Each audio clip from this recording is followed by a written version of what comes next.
Students, today I have for you third test series. Though on sheet you find what ki here is written test 4, and this test series has been prepared by JS English Literary Society, a well-known institute of Northern India. In my lecture I just told you ki I was a founder member of this institute, but during pandemic, what happened, I just turned this institute into a online institute. It became now for your help. Now for you, I've been sharing with you these questions, and this sheet covers figures of speech and Shakespeare. Question number 1, life is a dream is an example of. जो life है यह एक ख्वाब के समान है, ये किस फिगर ऑफ स्पीच का एग्जाम्पल है? Personification, simile, metaphor, metonymy. Answer is C, answer is C, metaphor. Metaphor का डिफिनीशन भी आगे दिया जा रहा है कि it's a type of figure of speech in which a word or phrase literally denoting one kind of object or idea is used in place of another to suggest a likeness or analogy between them. Metaphor को हिंदी में रूपक अलंकार कहा जाता है। रूपक अलंकार में या मेटाफर में दो असमान चीज़ों को एक मान लिया जाता है और उनके लिए उनको जब उनके बीच में जो तुलना होती है, पहली बात तो तुलना के लिए कोई लाइक सो एज का वर्ड नहीं यूज़ किया जाता है। जब लाइक सो एज यूज़ किया जाता है तब वो सिमिली होती है, लेकिन इसमें क्या किया जाता है, दो चीज़ों को एक मान लिया जाता है। जैसे यहाँ पे दो चीज़ कौन कौन सी है? Life is a dream, life एक अलग चीज़ है, ड्रीम एक अलग चीज़ है, लेकिन लाइफ और ड्रीम दोनों को एक मान लिया गया है। नीचे उसके कुछ और एग्जाम्पल्स दिए गए हैं कि मेटाफर के और कौन कौन से एग्जाम्पल्स हैं। Laughter is the music of soul, America is melting pot, camel is the ship of the desert, बहुत ही पॉपुलर स्टेटमेंट है। The world is the stage, William Shakespeare का स्टेटमेंट है। Life is a roller coaster, her lovely voice was music to his ears, her tears were a river flowing down her cheeks, the thunder was a mighty lion, the wind was a howling wolf. Question number 2 है, the principal object of satire is. Satire का main मकसद क्या होता है? To mourn, विलाप करना, to arouse, पिटी, दया की भावना उत्पन्न करना, टू प्रेज, प्रशंसा करना, टू रिडिक्यूल, फॉली और वाइस VICE। टू रिडिक्यूल हंसी उड़ाना, जो फॉली है, जो वीक पॉइंट है या जो अवगुण है उसकी ओर लोगों का ध्यान खींचना, ये सटायर का मकसद होता है। तो आंसर 2 का D is the right answer, to ridicule, folly of vice. Answer 2 का एक्सप्लेन भी किया गया कि to ridicule, folly of vice, that is the correct answer. और आगे डिफाइन किया गया कि satire is used to attack a person. Satire का प्रयोग जो किया जाता है एक पर्सन के जो फॉली या वाइस या जो वीक पॉइंट है उस पर कमेंट के लिए किया जाता है, उसके विचार पर, उसके बिहेवियर पर। That you think is bad, जिसे हम लोग सोचते हैं कि ये बैड है या सिली है। तो अगर किसी व्यक्ति के विचार में कोई खामी है, उसके बिहेवियर में खामी है, उस पर्सन के अपने आप कह सकते हैं कि उसके अपने कैरेक्टर में कोई बैड या सिली थिंग हमें नज़र आता है, तो उसको बताने के लिए हम लोग व्यंग का इस्तेमाल करते हैं। तो satire is just like a व्यंग, जिसमें पर्पस क्या होता है? टू रिडिक्यूल, फॉली और वाइस। तो 2 का answer D is the right answer. Question number 3 है, a way of speaking that shows you are joking और that you mean the opposite of what you say is known as. कह रहे हैं कि अ way of speaking, बात करने का एक तरीका, दैट शोज, जो दिखाता है, यू आर जोकिंग, कि हम जो है क्या कर रहे हैं कि जोक कर रहे हैं, आर दैट यू मीन, या जिसका मकसद होता है, the opposite of what you से, जो हम कहना चाहते हैं उसके जस्ट अपोजिट होता है, इज़ नोन एज, उसको जाना जाता है। आयरनी के नाम से, सटायर के नाम से, मिथ के नाम से, एल्यूशन के नाम से। उसको आयरनी के नाम से जाना जाता, IRONY।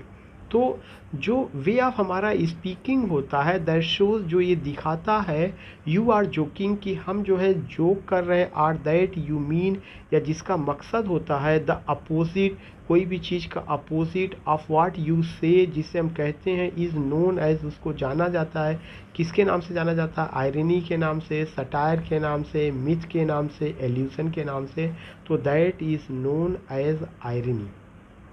आयरनी क्या है? It's a literary device. इसका मतलब कुल मिला के आयरनी एक तरह का ऐसा फिगर ऑफ स्पीच है जिसमें दो बातें का सेंस निकलता है। एक तो बात जो ऑन सरफेस होता है, ऑन सरफेस का मतलब जो हमें ऊपर से समझ में आती हैं, लेकिन एक बात अंडर सरफेस होती है जो नीचे छुपी रहती है। लेकिन इसमें जो अंडर सरफेस होता है वो ज़्यादा इम्पॉर्टेंट होता है ऑन सरफेस के। मतलब आयरनी में जो आदमी कहता है उसका अपोजिट मीनिंग निकलता है, जो नहीं कहना चाहता हमें उसका अर्थ समझने की कोशिश करना चाहिए। This is irony. इसीलिए लिखा गया कि क्वेश्चन 3 को कहा गया अ वे ऑफ स्पीकिंग। यह स्पीकिंग का एक ऐसा तरीका है दैट शोज़, जो दिखाता है यू आर जोकिंग, कि हम जोक करते हैं, और दैट यू मीन, या उसका मतलब होता है द अपोजिट, जो हम कहते हैं उसका अपोजिट सेंस निकलता है, of what you say is known, उसको आयरनी कहा जाता है। डिफिनीशन भी बताई गई है, इट्स अ लिटरेरी डिवाइस, या एक लिटरेरी डिवाइस है विच कंटेन्स टू मीनिंग, जिसमें दो मीनिंग होती है। Meaning on surface, meaning on surface का मतलब ऊपरी सतह वाली meaning, and meaning under surface, और मीनिंग अंडर सरफेस होता है। Meaning under surface is much important. जो मीनिंग अंडर सरफेस होता है वो ज़्यादा इंपॉर्टेंट होता है दैन मीनिंग ऑन सरफेस। जैसे फॉर एग्जांपल के लिए मैकबेथ जो ड्रामा है शेक्सपियर का, उसमें लेडी मैकबेथ से कहती है be serpent under the flower, आपको एक सांप की तरह होना है लेकिन फूल के नीचे। मतलब किंग डंकन के लिए आप बाहर से फूल नज़र आइए, लेकिन उस फूल के नीचे छुपा हुआ आपका जो रियल कैरेक्टर होना चाहिए वह क्या होना चाहिए? एक सरपेंट का होना चाहिए। तो for King Duncan you have to appear only like a means you can say कि flower, but what you have to be in original sense you have to be a serpent। तो ये जो वो कहती है वो क्या है? आयरनी। क्वेश्चन नंबर 4 है which of the following is incorrect, इनमें से कौन सा एक गलत है? Matthew Arnold said, Matthew Arnold ने कहा अबाउट शेक्सपियर, शेक्सपियर के लिए इन हिज सोनेट, शेक्सपियर अपने सोनेट शेक्सपियर में, others abide our question thou art free. ये कई बार पीजीटी में पूछा जा चुका है कि ये स्टेटमेंट किसका है, किसने कहा है, या शेक्सपियर नाम का सोनेट किसने लिखा? शेक्सपियर नाम का सोनेट मैथ्यू अर्नाल्ड ने लिखा है, और यह सोनेट पेट्रार्चन मॉडल पर है, जिसमें वो शेक्सपियर की तारीफ़ करते हैं और पहली लाइन में कहते हैं अदर्स अबाइड आर क्वेश्चन। जब मैं दूसरे लोगों से आपके बारे में क्वेश्चन करता हूं तो वे उसका जवाब नहीं देते हैं, और जो आपका आर्ट है, जो आपकी लिखने की कला है वो फ्री है, उस आर्ट को कोई चैलेंज नहीं कर सकता है। नो, कोई क्रिटिक वहां तक नहीं पहुंच सकता है, कोई आपके आर्ट को चैलेंज नहीं कर। तो others abide our question thou art free. Answer में क्वेश्चन नंबर बी है मिल्टन प्रेज्ड, मिल्टन ने तारीफ़ की है शेक्सपियर की as dear son of memory, कि आप हमारे डियर सन ऑफ मेमरी हैं, ग्रेट एयर ऑफ फेम, और आप क्या हैं? ग्रेट एयर ऑफ फेम है जो है, यानी आपको प्रसिद्धि उत्तराधिकार में मिली हुई, आप ग्रेट एयर है, प्रसिद्धि के आप उत्तराधिकारी हैं। ये बात मिल्टन, ये बात भी सही है, मिल्टन ने कहा शेक्सपियर के बारे में ये बात है। एल्बर्ट सेज, एल्बर्ट ने कहा है, एल्बर्ट का मतलब एडवर्ड एल्बर्ट, जिन्होंने हिस्ट्री ऑफ इंग्लिश लिटरेचर की किताब लिखी। Edward Albert says Shakespeare is unrivalled in literature, Shakespeare जैसा कोई दूसरा पर्सनालिटी लिटरेचर में नहीं है, वो अनराइवल्ड है। अनराइवल्ड का मतलब कि उनके इर्द गिर्द कोई ठहर नहीं सकता, उनकी तुलना किसी से नहीं की जा सकती, या उनका कोई प्रतिद्वंदी नहीं है। Ben Jonson called Shakespeare sweet swan of Avon, Ben Jonson ने शेक्सपियर को स्वीट स्वान ऑफ एवन कहा। ये AVON है स्पेलिंग में, ये बात भी सही है। फिर है ई में कि Ben Jonson wrote a critical essay, Ben Jonson ने एक क्रिटिकल एसे लिखा preface to Shakespeare, preface to Shakespeare के नाम से, to praise his tragicomedy, उसकी ट्रेजी कॉमेडी की तारीफ़ के लिए। ये गलत है। ये प्रीफेस टू शेक्सपियर एक क्रिटिकल एसे है, लेकिन इसको बेन जॉनसन ने नहीं लिखा, डॉक्टर सैमुअल जॉनसन ने लिखा है, जो कि फादर ऑफ इंग्लिश डिक्शनरी 1755 में लेकर के आते हैं, और जिन्होंने द आइडलर और द रैम्बलर नाम का जर्नल निकाला था। तो मैंने एक्सप्लेन भी किया है, doctor Samuel Johnson wrote preface to Shakespeare to admire Shakespeare for starting a new type of genre of play tragicomedy. और जो ये प्रीफेस टू शेक्सपियर जो क्रिटिकल ऐसे रहा है, इसमें शेक्सपियर की तारीफ़ की गई है उनके ट्रेजी कॉमेडी राइटिंग के लिए, जिसका एक example the Merchant of Venice है, जो 1596 ईस्वी में आता है। नेक्स्ट क्वेश्चन है, which of the following is wrong, इनमें से कौन सा एक गलत है। In his Queen's garden Ruskin says, Queen's garden एक किताब का नाम है जो जॉन रस्किन ने लिखा, उसमें वो कहते हैं Shakespeare comedy has only heroines no heroes, Shakespeare की कॉमेडी में केवल हीरोइंस है, कोई हीरो नहीं है, सही है। एसी ब्रैडले ने अपनी किताब में, एसी ब्रैडले जो शेक्सपियरन ट्रेजिडी नाम की किताब उन्होंने लिखा 1904 ईस्वी में पब्लिश हुई है।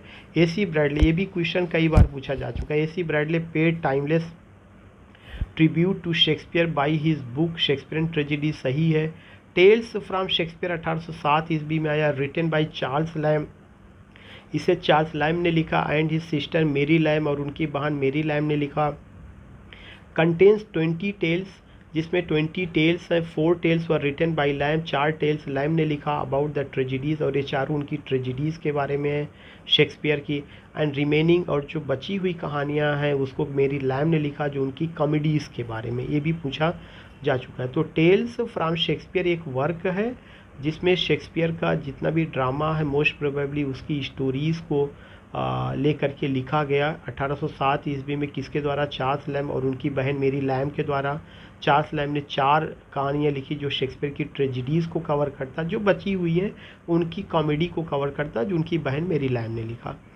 ऑप्शन डी है, about King Lear Charles Lamb wrote it can not be acted, King Lear के बारे में चार्ल्स लैम ने लिखा कि इसको एक्ट नहीं किया जा सकता, परफॉर्म नहीं किया जा सकता है। आगे लिखा गया ई है कि Shakespeare sonnet publish in 1609 by Thomas Thorpe, Shakespeare का सोनेट 1609 में पब्लिश हुआ टॉमस थारपे, ये बात भी सही। शेक्सपियर ने 154 सोनेट लिखा जो उन्होंने डार्क लेडी को, WH को, क्यूपिड को उन्होंने जो है डेडिकेट किया। तो शेक्सपियर का सोनेट 1609 ईस्वी में पब्लिश हुआ टॉमस थारपे के द्वारा। The first folio of Shakespeare play, पहला जो फोलियो शेक्सपियर के प्ले का केम इन 1623, वो 1623 में आया by Hemingway and Condell, Hemingway और कॉन्डेल ने उसको लाया। इन इट, इसमें जो है ओनली 36 प्लेस वर इंक्लूडेड, केवल 36 प्ले को इंक्लूड किया गया।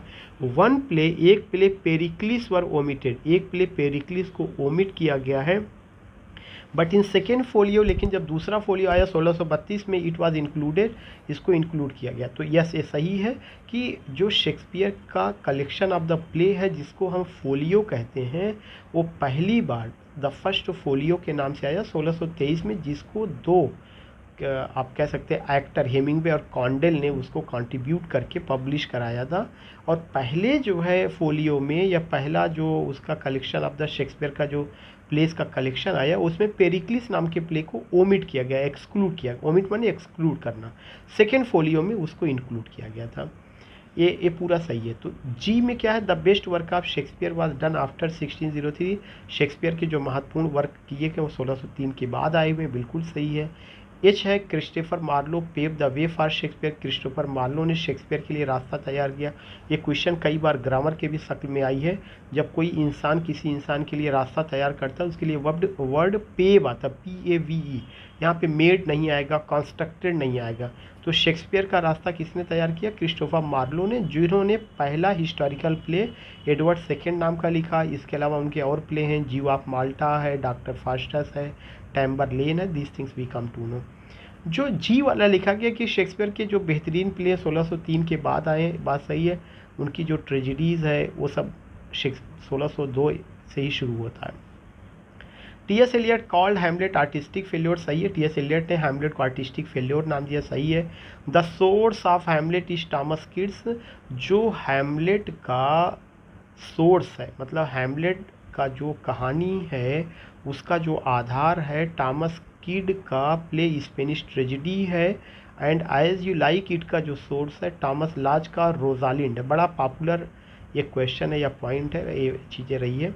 ऊपर मैं बताना चाहूँगा कि टी.एस. एलियट जो वेल नोन राइटर है 20वीं सेंचुरी के, उन्होंने हैमलेट को आर्टिस्टिक फेल्योर कहा, और यह जो उन्होंने कहा है अपने play Hamlet and his problem में कहा, अपने ए से हैमलेट एंड इज प्रॉब्लम में कहा है। ऑप्शन जो के है W.B. Yeats wrote Hamlet and his problem, ये गलत है। W.B. यीट्स ने नहीं लिखा, T S. Eliot wrote Hamlet and his problem, और इसी में उन्होंने कॉन्सेप्ट दिया है ऑब्जेक्टिव को रिलेटिव टेक्निक का, और इसी में उन्होंने कहा कि Hamlet is an artistic failure. तो इसमें बहुत सारे एक क्वेश्चन, लेकिन बहुत सारे पॉइंट आपको बहुत ध्यान से पढ़ना, बहुत ध्यान से सुनना, then you will be able to understand so many points. There are only 9 or 10 question, लेकिन पॉइंट्स बहुत सारे हैं उसमें। क्वेश्चन नंबर 6 है find out the mismatch. इसमें कौन सा मिस मैच है, या जो विलेन है शेक्सपियर के प्ले का कौन सा एक गलत है। ओथेलो का विलेन इयागो है, सही है। हैमलेट का विलेन क्लाउडियस है, सही है। किंग लियर का जो विलेन है वो एडमंड है, सही है। द मर्चेंट ऑफ वेनिस का विलेन शाइलॉक है, ये सही है। एज यू लाइक इट का विलेन डॉन जॉन एक गलत है। Don John is the villain in Shakespeare's Much Ado About Nothing. Iago an unredeemed villain is called the Spartan dog, ये सारा चीज़ ध्यान में रखना है। द टेम्पेस्ट में एंटोनियो एंड सेबेस्टियन है, बात सही है।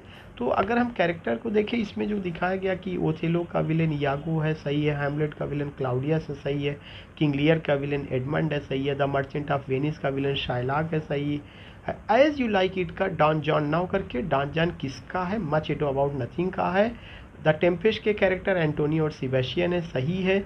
और जब मैंने आंसर एक्सप्लेन किया उसमें मैंने बताया कि इयागो को अनरिडीम्ड विलेन कहा गया, और उसको द स्पार्टन डॉग भी कहा जाता है। क्वेश्चन नंबर 7 है find out the mismatched heroine. जो इसमें हीरोइन का नाम दिया कि उसमें कौन सा एक मिसमैच है। द टेम्पेस्ट की हीरोइन मिरांडा है, सही है। मच एडो अबाउट नथिंग की हीरोइन बीट्रिस है, सही है। ट्वेल्थ नाइट की वायला है, सही है। मर्चेंट ऑफ वेनिस की पोर्सिया है, सही है। मीजर ऑफ मीजर की इसाबेला है, सही है। सिम्बेलाइन की ओलिविया, ये गलत है। सिम्बेलाइन में Imogen is the heroine of Cymbeline. Olivia is the leading character in Twelfth Night. तो इसको एक्सप्लेन भी किया गया है।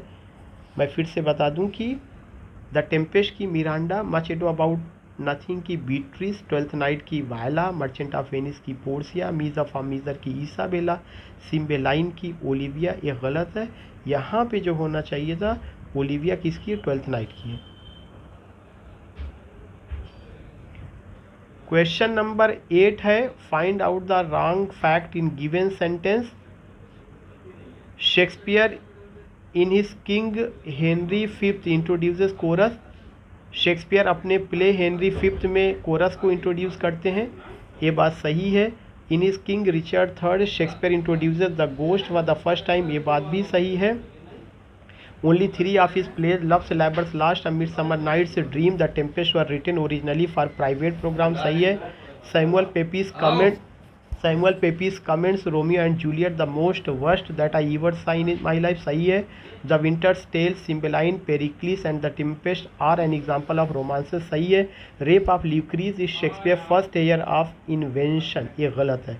Shakespeare's long narrative poem Venus and Adonis is an example of first year of, यहाँ पे रेप ऑफ ल्यूक्रीज की जगह क्या होना चाहिए, वीनस एंड एडोनिस, जबकि दोनों उनका लॉन्ग नैरेटिव पोएम है, लेकिन फर्स्ट ईयर ऑफ इन्वेंशन किसको कहा गया, वीनस एंड एडोनिस को कहा गया। It is written in 6 lines stanza form and dedicated to W.H. It is a love poem inspired by Marlowe's Hero and Leander. The rape of Lucrece is written in 7 lines stanza और address to W.H. तो जो Venus और Adonis है ये भी W.H. को address किया गया है, जो रेप ऑफ ल्यूक्रीज है भी W.H. को एड्रेस किया गया है, और वीनस और एडोनिस को फर्स्ट ईयर ऑफ इन्वेंशन कहा जाता है। क्वेश्चन नंबर 9 है which play of Shakespeare has colonial spirit. Shakespeare के कौन सा प्ले का कॉलोनियल स्पिरिट है, the Tempest, Macbeth, Hamlet, Othello. The Tempest में कॉलोनियल स्पिरिट है, ये क्वेश्चन कई बार पूछा जा चुका है। क्वेश्चन नंबर 10 है find out the wrong statement in the given sentence. Charlton called Shakespeare tragedy as the apotheosis of the soul of man, सही है। Goethe said I do not remember that any book or person or even in my life ever made so great impression upon me as the plays of Shakespeare की जितना ज़्यादा Shakespeare के play ने मुझे प्रभावित किया जीवन में मेरे कोई दूसरा किताब या राइटर ने मुझे प्रभावित नहीं किया, ये बात गेटे ने कही है। John Dryden said I admire Jonson, मैं जॉनसन की तारीफ, जॉनसन मतलब doctor Samuel Johnson, but love Shakespeare, मैं शेक्सपियर को पसंद करता हूँ। ये statement has read call Shakespeare the best of the poet of nature, David Daiches said he remain the unchallenge champion. ये सब स्टेटमेंट याद रखना पड़ेगा। Robert Greene criticise Shakespeare by using the phrase upstart crow, soul of the age, the applause, delight, the wonder of our stage was said by Dr. Samuel Johnson about Shakespeare? No. This statement was given by Ben Jonson. ये doctor Samuel Johnson ने ना दे करके Ben Jonson, तो जी में जो doctor Samuel Johnson लिखा है वो बेन जॉनसन का है, जो कि कंटेम्प्रेरी ऑफ शेक्सपियर थे, well known dramatist of Jacobean है 1603-1625 and par excellence in comedy of humour, first laureate poet. उनका जो वर्क है every man in his humour is his well known play, he use the phrase mighty lines for the blank was use by Christopher Marlowe in his plays, Volpone or the Fox and the Alchemist, ये सब उनके popular plays रहे। So what I want to tell you कि बहुत important point चल रहा है, ये सब चीज़ें अगर आप कवर कर लेंगे तो it will be highly helpful.